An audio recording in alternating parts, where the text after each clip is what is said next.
Hello mga Kalab Stars! Welcome sa aking vlog! Ayan, for today's video, papakita ko sa inyo yung natitirang mga bunga ng aking apple. Isa, dalawa, tatlo, apat, lima. Pang lima yan. At hindi ito hoax ha?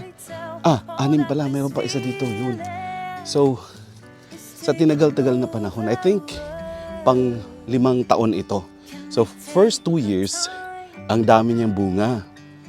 Third year, may bunga. Pang-4 na year, hanggang ngayon, ito na lang yung bunga niya. So, hindi ko talaga alam bakit. Dahil itong apple na ito, namumunga siya ng madami eh. Hindi ko lang alam kung nagtampo dahil noong mga nakalipas na taon, pinutulan ko ng mga dahon. Kinalbo ko siya.